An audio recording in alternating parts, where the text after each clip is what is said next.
প্রিয় কৃষক ভাইরা, আজ আমরা আলোচনা করব ইউপিএল কোম্পানির উলালা ইনসেকটিসাইড বা কীটনাশক নিয়ে।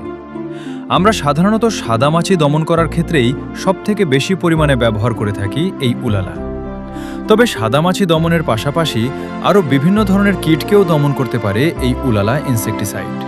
তো চলুন প্রিয় কৃষক বন্ধুরা, আজ আমরা দেখে নিই এই উলালা কীটনাশকের মধ্যে কোন টেকনিক্যালটি আমরা দেখতে পাই, এর কার্যকারিতাগুলো কি কি, অর্থাৎ এর মধ্যে আমরা কোন কোন অ্যাকশন মোডকে দেখতে পাই এবং সাদামাছি বাদে আমরা অন্য কোন কোন কীটকে দমন করার ক্ষেত্রে এই উলালাকে ব্যবহার করতে পারবো, বা কোন ফসলে আমরা এগুলোকে স্প্রে করতে পারবো, এর ডোজ কীরকম হবে এবং কতদিন আমরা আমাদের ফসলে কীটের থেকে সুরক্ষা পাবো, কিংবা রিপিট স্প্রে করতে হলে আমাদেরকে কতদিন অপেক্ষা করতে হবে। এই উলালা কীটনাশককে অন্য কোনো পিজিআর বা কীটনাশক বা ছত্রাকনাশকের সাথে মিশিয়ে স্প্রে করতে চাই, তাহলে সেটি আমরা পারবো কিনা, এ বিষয় নিয়েও আজকে ভিডিওতে আলোচনা করব। এছাড়া আমরা আরও দেখব এই উলালা কীটনাশক পরিবেশের উপর ক্ষতি করে কিনা, অর্থাৎ এর বিষক্রিয়তা কতটা, এ বিষয় নিয়ে আমরা এই ভিডিওতে জানব। শুরুতেই জানব এই সাদামাছি কিভাবে আমাদের ফসলের ক্ষতি করছে। সাদামাছি গাছের পাতার রস চুষে খায়, যার ফলে গাছ দুর্বল হয়ে পড়ে এবং এরা পাতার উপর মিষ্টি আঠালো রস ছড়ায়, যা গাছের খাবার তৈরি বা সালোক সংশ্লেষণ প্রক্রিয়া বন্ধ করে দেয়। ফলে উদ্ভিদের স্বাভাবিক বৃদ্ধিতে ব্যাঘাত ঘটে। এছাড়াও সাদামাছি মোজাইক সহ বিভিন্ন ভাইরাসের বাহক। এর ফলে আমাদের ফসল উৎপাদনে ব্যাপকভাবে প্রভাব ফেলে। এতে করে কৃষক ভাইয়েরা 50 থেকে 100% পর্যন্ত ফলন থেকে বঞ্চিত হচ্ছে। প্রিয় কৃষক ভাইয়েরা, উলালাকে ব্যবহার করে সঠিক রেজাল্ট কিন্তু আমরা অনেকেই পাচ্ছি না।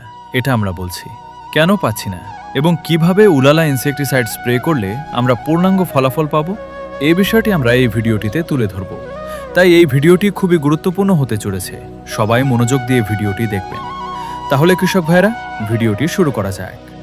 প্রথমে আসি এই যে উলালা ইনসেকটিসাইড বা কীটনাশকের মধ্যে আমরা কোনো টেকনিক্যালকে দেখতে পাই। এর মধ্যে আমরা যে টেকনিক্যালটি পাই সেটি ফ্লোনিকামাইড 50% WG, অর্থাৎ এটি দানাদার ফর্মে আমরা পাই, যেটি খুব সহজে পানিতে গুলে যায়। এই যে ফ্লোনিকামাইড, এটি হলো একটি পাইরিডিন বা পাইরিডিন কার্বোস্ক্যাম জাতীয় একটি যৌগিক। চলুন আমরা এবার দেখে নেই এর মধ্যে আমরা কি কি অ্যাকশন মোড দেখতে পাই বা এর কার্যকারিতাগুলো কি কি। তো সবার প্রথমে যেটি হলো সেটি এই যে ফ্লোনিকামাইড, এটি একটি অন্তর্বাহী কীটনাশক, অর্থাৎ এটি একটি সিস্টেমিক কীটনাশক। গাছের সিস্টেমে প্রবেশ করে গাছকে কীটের আক্রমণ থেকে সুরক্ষা প্রদান করে এবং এটি একটি নির্বাচিত কীটনাশক এবং এর মধ্যে আমরা দেখি ট্রান্সলেমেনার অ্যাকশন।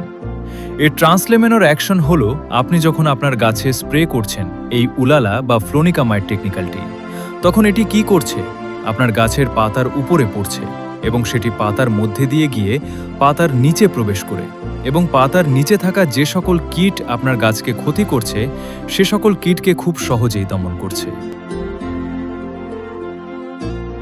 এটি কীটদের স্নায়ুতন্ত্রের সংবেদন পরিবহনে অর্থাৎ পটাশিয়াম চ্যানেলকে ব্লক করে। এর ফলে কি হয়, পোকার খাওয়ার চলাচলে বিঘ্ন ঘটে এবং এটি নিকোটিনাইল কীটনাশকের মতো কাজ না করায় ক্রস রেজিস্ট্রেশন হওয়ার সম্ভাবনা থাকে না। অর্থাৎ অন্যান্য অনেক কীটনাশক আছে বা নিকোটিনাইল যুক্ত কীটনাশক। এই কীটনাশকগুলো কি হয়, আমরা যখন ব্যবহার করি বা স্প্রে করি, এর ফলে কীটের মধ্যে একটা রেজিস্ট্যান্স পাওয়ার তৈরি হয়ে যায়, যার ফলে কীটেরা আর দমন হতে চায় না বা মারা যায় না। কিন্তু এটি সেই নিকোটিনাইল কীটনাশকের মতো কাজ না করাই এটি কীটের মধ্যে সহজে ক্রস রেজিস্ট্রেশন হওয়ার যে সম্ভাবনা, এটা কিন্তু থাকে না। এবার এই ইউপিএল কোম্পানি উলালা কোন কোন কীটদের দমন করতে পারে? আমরা প্রথমেই বলেছি এটি সাদামাছিকে দমন করতে পারে। এছাড়াও জাপ পোকা, চুষি পোকা, শোষক পোকা, মিলিবাগ দমন করে। শোষক পোকা বলতে আপনারা ধানে দেখবেন ব্রাউন হপার যে পোকাটা আছে, সেই পোকাদেরও দমন করতে পারে। এর পাশাপাশি প্লান্ট পোকা, বাগ আঁশ পোকা এই উলালা কীটনাশক খুব সহজে দমন করতে পারে। এখন আমরা জানব এই উলালা কীটনাশক আমরা কোন কোন ফসলে স্প্রে করতে পারবো। আমরা সকল প্রকার ফসলেই উলালা ব্যবহার করতে পারবো।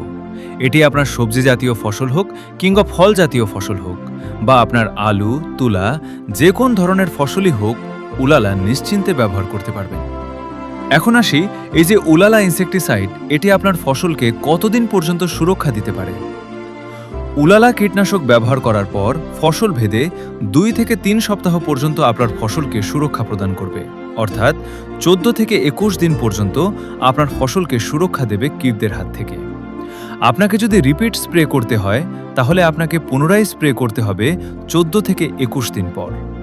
তবে আমরা যে ভুলটি করে থাকি, এই যে উলালা কীটনাশক আমাদের জমিতে স্প্রে করার 5 থেকে 7 দিন পর যখন 2-1টি সাদা মাছি দেখতে পাই, তখনই পুনরায় স্প্রে করে থাকি।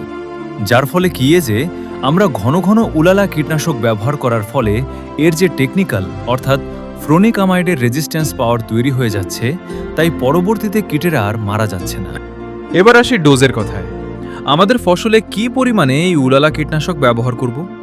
এই উলালা কীটনাশক কে প্রতি লিটার পানিতে 1/2 গ্রাম অর্থাৎ 0.5 গ্রাম হারে ব্যবহার করব। তাহলে আমরা ভালো রেজাল্ট দেখতে পাব। এবং এই উলালা কীটনাশক ব্যবহার করার পর যদি 2 ঘন্টা পর বৃষ্টি হয়, তাহলে আপনি সম্পূর্ণ রেজাল্ট পাবেন।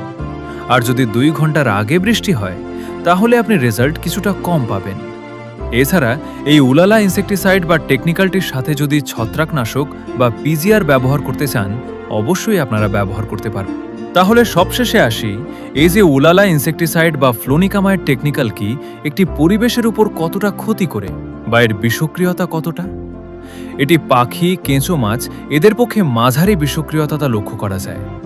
মৌমাছিদের পক্ষে কম বিষক্রিয়তা লক্ষ্য করা যায়। এবং যে সকল বন্ধু পোকা আমাদের ফসলকে সুরক্ষিত রাখে, সে সকল বন্ধু পোকার পক্ষে সম্পূর্ণভাবে নিরাপদ। সেই কারণে প্রথমে একটি কথা বলেছিলাম যে এটি একটি নির্বাচিত কীটনাশক, অর্থাৎ শুধুমাত্র যে সকল কীট আপনার ফসলের ক্ষতি করে থাকে, সে সকল কীটদেরই দমন করে এবং কোনো রকম বন্ধু পোকার ক্ষতি করে না।